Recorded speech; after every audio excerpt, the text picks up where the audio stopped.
Сейчас поддерживаем терминал сбора данных несколько вид. Я не знаю, какие они, но точно сейчас проверю.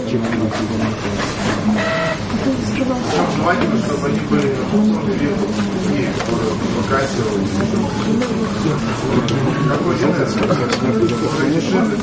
какой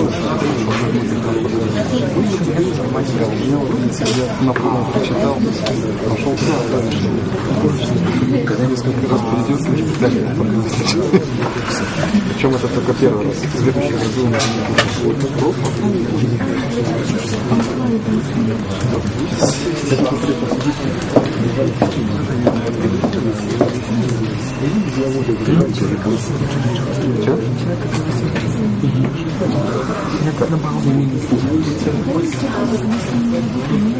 по Москве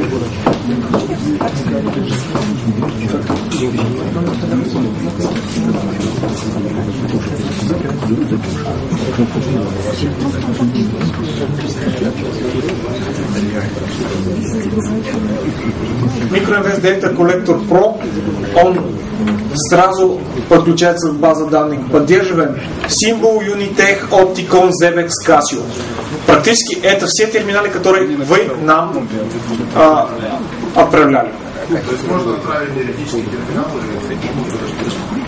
Иногда достаточно просто название и точный модель терминала, иногда требуется и сам терминал, потому что мы брали Casio, мы связались с фирмой Casio, и они сказали, да, терминал такой, но в России есть программное обеспечение, которое русская компания создала, и вы не можете напрямую связаться с этим терминалом. Нужно с русской компанией. Мы брали такой терминал из России, DT930, и сделали интеграцию. Но в сам терминал работает какое-то приложение, которое стоит еще около $100. Мобайл логистика. Вопрос такой, какие операции поддерживают терминал сбора данных? Какие вам нужны? Приход, расход. Значит, приход, продажа, переотчет, трансфер, списание, возврат. Достаточно?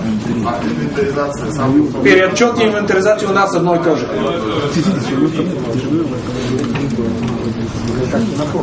Виктор, а можно вопрос, пока не забыл? Да, нужно точно наименование и модель. Сайфер в Болгарии никто не пользуется, нет импорт, нет официальный представитель, просто незнакомая марка. Поддержка будет, если вы дадите такой терминал. Мы ничего не знаем про этот терминал и не можем найти никакая информация. Неправильно, очень. Виктор, пока не забыл, можно вопрос? Немножко не по теме этого, просто услышал баркод принтер и вспомнил. Я думаю, на форуме писал и неоднократно все поддерживают. Почему он все-таки отдельной программой выделен? Я понял политику, да, но если, скажем, у вас есть кнопка с карточкой напечатать штрих-код, да, почему бы не сделать то же самое, печать ценников? Потому что Barcode Printer Pro — это программа, которая работает с графикой, это программа, которая работает с визуальным расположением принтера, есть дизайнер. Итак, подождите немножко. Я понимаю, что вы говорите, я немножко не про то говорю. Я не говорю, что просто заменить и выкинуть. Я говорю, чтобы выход на него сделать, так же, как и с классификатора мы делаем выход на печать этикеток, точно так же сделать из переходной накладной выход на баркод принтер для печати ценников. Понимаете, очень неудобно, когда люди заводят накладную. Стандартная технология простая. Да. Мы делаем накладную. Да, давайте это тоже обсудим, потому что у вас тоже есть такая интересная вещь.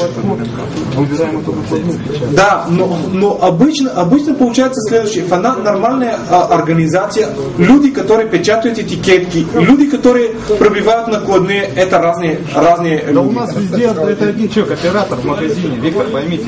Один оператор. Когда маленькая компания, да. Но примерно когда компания и просто какой-то человек получает накладная и там все сразу пробивает, а какой-то другой человек работает в зал, там есть управитель.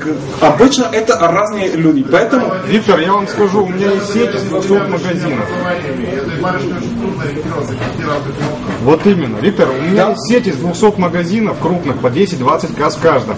И в этой сети в каждом магазине сидит 1-2 оператора, и только они занимаются всем тем, что вы сказали. У нас нету в России, не принято так, что менеджер, торговый зал. Да, но сейчас программа тоже позволяет, чтобы все это вы выполнили. Просто 2 шага больше.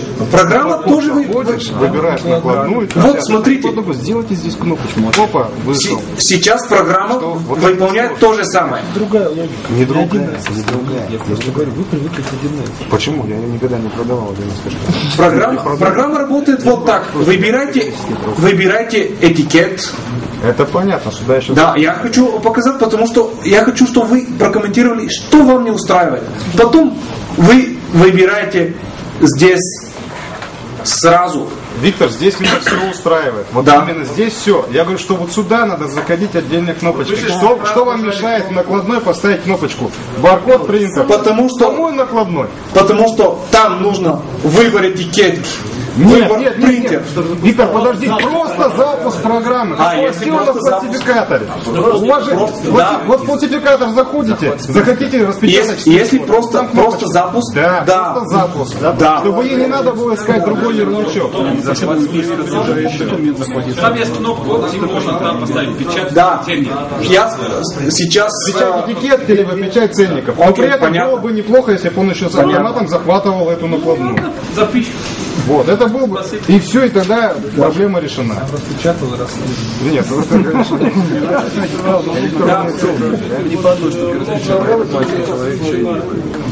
Программа привязана к оборудованию, но для Казахстана у этого же оборудования другие немножко мозги. Для Казахстана. Да, нужна труба между Казахстаном и Болгарией и немножко мозг, что нужен протокол и какие... Для Казахстана что-то у вас сейчас привязано? Да. В Болгарию надо доступить. Ну я не знаю, что. Название одно и то же, а поставка России и Казахстан разные. Да. Да, знаю. Тоже если вы откроете Казахстан и Россия как страны, список с поддерживаемой фискальной регистратурой очень отличается. Поэтому с наш Виталий нужно все это продискутировать, какие разницы в протокол, какие нюансы, и все это сделаем. Виктор, вопрос по оборудованию. Планируется ли поддержка электронных ценников? Тема достаточно модная. А мы поддерживаем. Да, просто поддерживаем очень интересные электронные ценники, но достаточно дорогие на этот момент, что люди покупают. Но поддерживаем. Какие именно? Как это называется? Мы поддерживаем стандартный экспорт в виде электронный документ, который они уже читают. Понял. Баркод прав, почему платное? Так похоже, как машина, но колесо платное. Нет. Потому что это нестандартный функционал. Если у вас обычный магазин продуктовый, у вас все товары идут уже с баркод. И это обязанность, которую сам производитель делает. Мы решаем проблему за то, что производитель не сделал какая-то сдача. Мы сделаем баркод принтер Pro бесплатный в тот же день, который все производители весов, которые делают весы без баркод принтер, сделают то же самое цена на весы с баркод принтер. Важный хлеб, например, да? У хлеба нет баркода. Ну, обычный хлеб, яйца, ты должен баркод напечатать его. Это не ошибка. А вы смотрели, как этот проблем решен примерно в метро? В метро. В метро или в био. Там этот проблем решен очень просто. У них такая клавиатура, которая на каждой кнопке есть товар, по код, все сразу выбирает. Или есть такой список, который стоит вверху, где есть все коды. И они все это выбирают по код. Поэтому Barcode Printer Pro достаточно сложная программа. Это очень-очень сложная программа. Первое. Barcode Printer Pro не требует, что вы покупали специальный принтер для липких этикеток. То есть он работает на произвольный принтер. Если мы сделаем программу бесплатная, тогда примерно в другие компании у них внутренний модуль, но они требуют, чтобы был специальный принтер липких этикеток. А мы работаем на произвольный принтер. Поэтому программа достаточно сложная для разработки, и я думаю, что стоит свои деньги.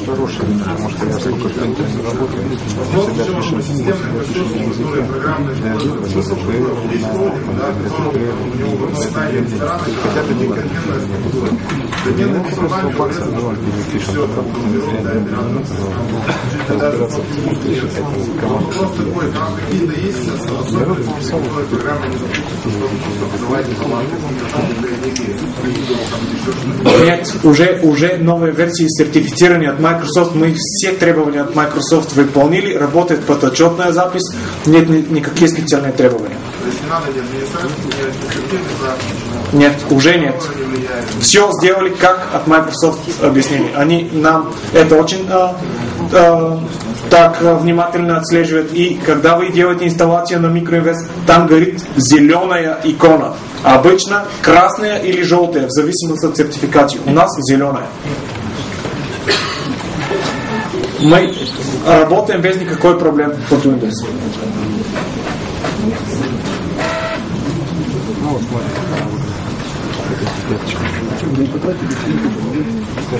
Давайте сделаем следующее. Если нет больше таких вопросов, мы здесь и покажем все, решим вот эти проблемы тоже. Поработаем с поставщиками от оборудования, с нашими партнерами, которые тоже покажут решение.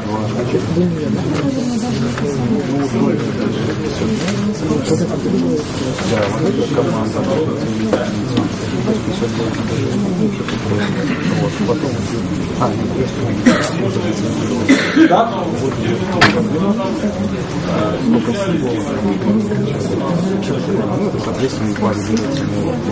Практически да. Ну тогда получается следующее. Когда вы делаете импорт справочных товаров, уже требования к терминалу получаются очень-очень высокие. Потому что у вас примерно 10 тысяч товаров, нужно все это загрузить и так далее. И получается, что уже не будет универсальный продукт для разных терминалов сбора данных, а будет только один терминал сбора данных, у которого такие параметры есть.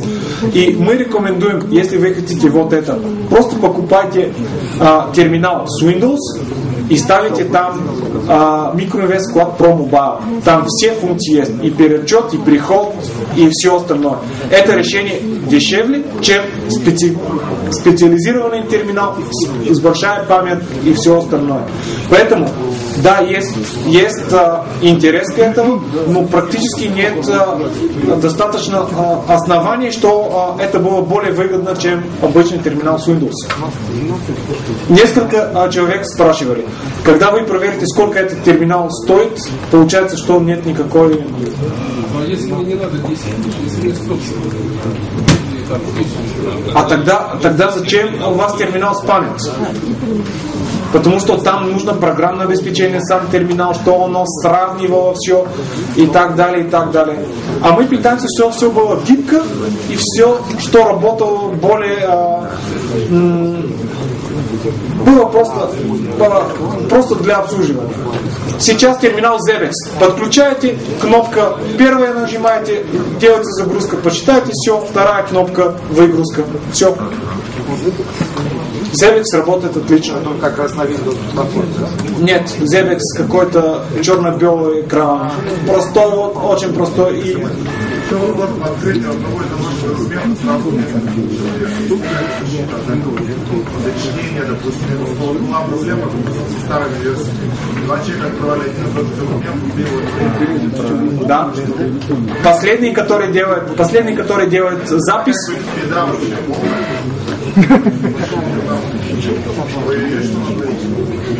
Вообще непонятно.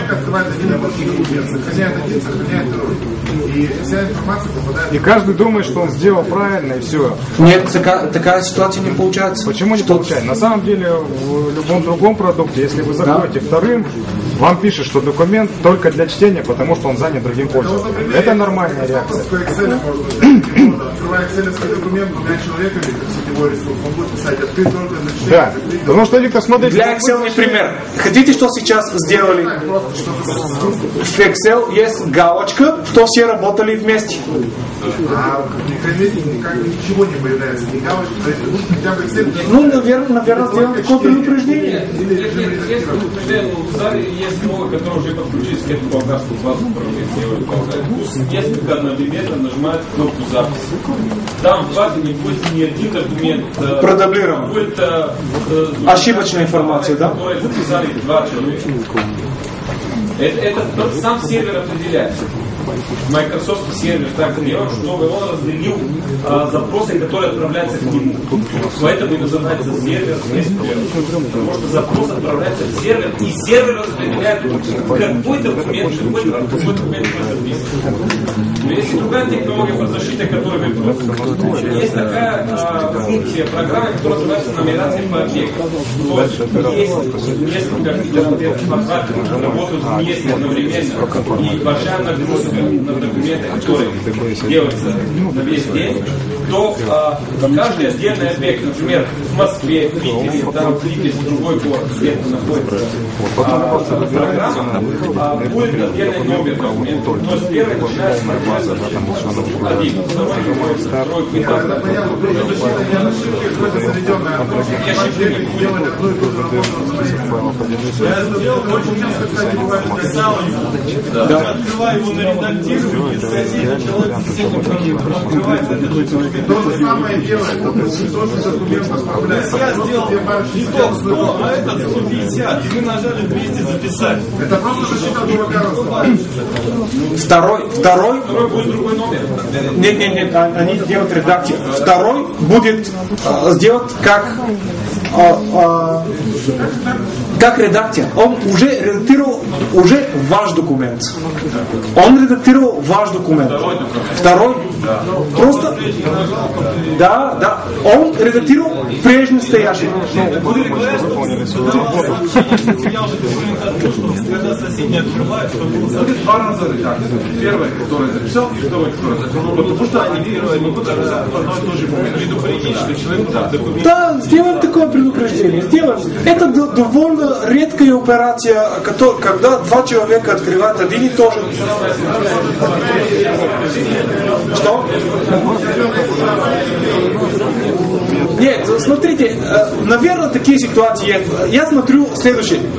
Большая часть из вопросов, которые вы задаете, они далеко от центра. Они какие-то очень специфические. Если делать 2... Так, большая часть из людей, в общем-то, этого не делает. Нет. Обычно там есть один, который редактирует документ.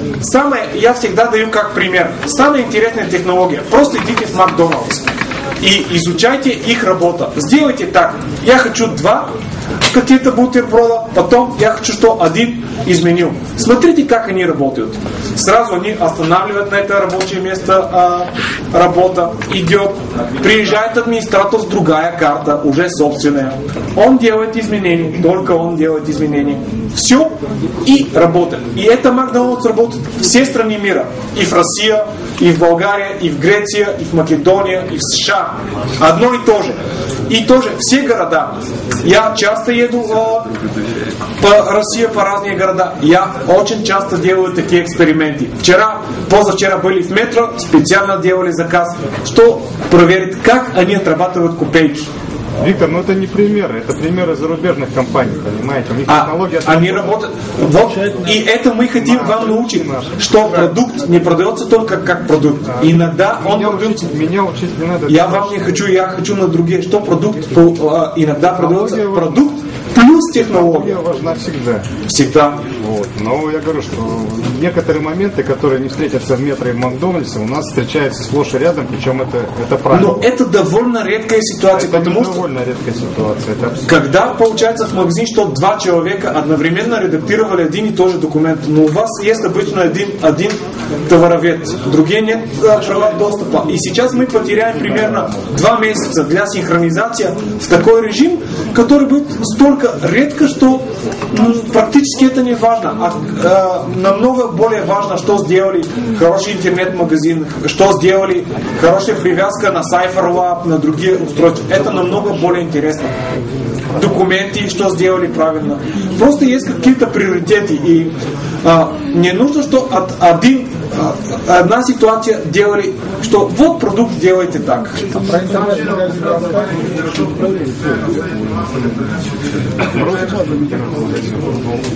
том, что работает грубо говоря, а база это самое. Я не согласен с вами, потому что у нас по регионам инсталлаций намного больше, чем в Москве. Я этого смотрю, у нас по региону идет лучше, чем примерно в Москве. И да, количество внедрений. Вполне функционал достаточно. Заказывать будут, и причем заказывать SquadPro. И если вы правильно сделаете права доступа, то такой проблемы у вас вообще не будет. Почему? Почему права доступа сделаны за то, что вы строили политику? Давайте следующее. Немножко по оборудованию покажем реальные примеры, как делать чеки, отчеты и все остальное. Поэтому мы с вами и что работали вместе здесь в зале. Попробуем все это.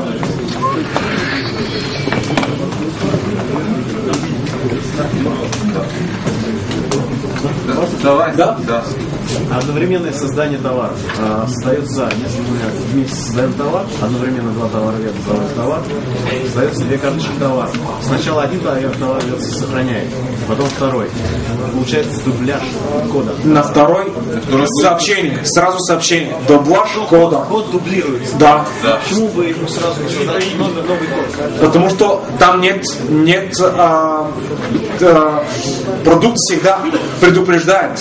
Внимание, код. Продукт сам не создает код, если вы Они принципиально не сделали, что... Если ты заходишь одним кодом, да, он смотрит последний. Нет, просто это тоже довольно редкая ситуация, когда две разные рабочие места одновременно создавали товар.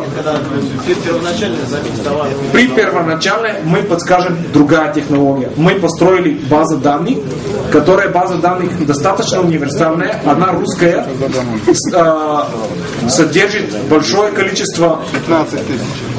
Большое количество номенклатур, и все они сделаны по группе, штрих-код, наименование товара, все группировано. Поэтому для будущего будет не создавание товара, а импорт. Мы создали натуральные соки, пиво, пищевые продукты, молоко, сыр, очень большая база. Поэтому мы спрашивали на много из партнеров, что они прислали базы данных из супермаркета.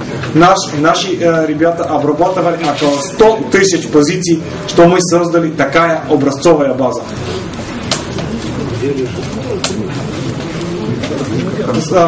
Скоро после семинара мы опубликуем и дадим вам все это бесплатно. Она будет в Excel, и через импорт просто номенклатура будет строиться за минуты. Пока еще заканчиваем базу, потому что есть какие-то проблемы. Примерно один и тот же товар стоит с разными штрих-кодами, и один и тот же штрих-код стоит на разные товары. Это значит, что много ошибок есть в базе, которые мы получили. Пока не готовы. Поставим. Да, вот и так будет. Просто берем базу. Сразу. Какие соки продаем? Фруктовый сад берем все, чейсер берем все, потом пиво Балтика. У вас все они одинаковые. И не пробиваем. Делаем импорт на кусочки, все. И за час у нас номенклатура есть. Понятно? Я знаю. Да. Вот здесь и пример, интересный пример. Сергей был у нас в Болгарии, он видел, как работают наши люди, и тоже смотрел такая технология, которая очень быстро работает для запуска. Мы просто показали, как это делать. Виктор, как по штрих-кодам, вот сейчас вопрос поднялся. Насколько я помню, если в Биг-инвесте завести два товара с одинаковым штрих-кодом, он не выругается, но будет искать первый товар, который по списку. Есть сообщение. Внимание, штрих-код дублируется. Ругается. Эта ситуация должна вообще запрещаться намертво. Нет, есть ситуации, которые не запретите. Я сразу расскажу. Редко получается так, что код и весовой совпадают с кодом, который уже есть в магазине. Нет, не про весовой, просто про товар. Да, но получается так, что весовой код динамический. И есть возможность, что он просто совпал. Тоже программа предупреждает, желаете ли продолжить работу. Если вы скажете да. Если мы запретим, это на следующей конференции будет вопрос.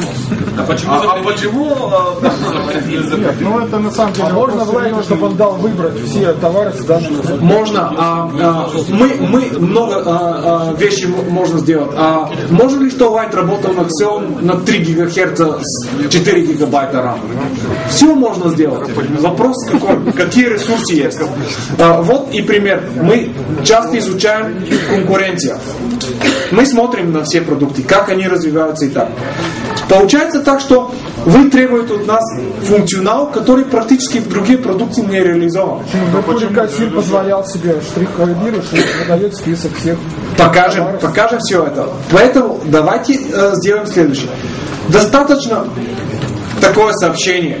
Внимание, это делается. Сделаем и отчет, продублирование штрих-код и так далее. Сделаем и оптимизацию. Сделаем вас образцовая база. Потому что когда они быстро... Если все это сделаем правильно, то у вас количество таких ошибки просто будет ближе к нуля. Если у вас есть 12 тысяч товаров, каждый прописанный с уникальный штрих-код, имя, количество, цена, рекомендуемая какая-то, то работа для этого будет очень мало, и ошибки будут практически редкие. Поэтому мы спрашивали про эти базы. Есть партнеры, которые отправили нас сразу рабочие базы. Почему не регистрируется реквизиты входящие документы? Номер, дата, накладная или Точный ответ. Вы не просмотрели правильно продукт. Точный ответ. Вот как регистрируется. При приход делаем приход.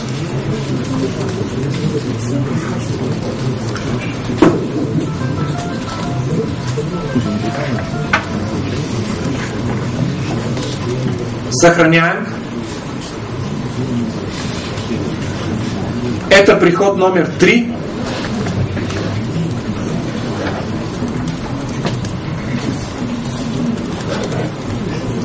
И потом делаем по приход номер 3. Прикрепляем документ по оплата с номер, с дата и все остальные параметры. Нет, есть прикрепление к последний документ, и все это получается автоматически. Вы тоже не посмотрели продукт. Вот сейчас покажем, как это делается автоматически. Когда вещество? Так, сейчас делаем приход. Мне непонятно, почему вы спрашиваете, а зачем это не сделано? Правильный вопрос. Как это сделать? Как это работает? Как работает? Вот сейчас сохраняем, оплата, и сразу идет документ.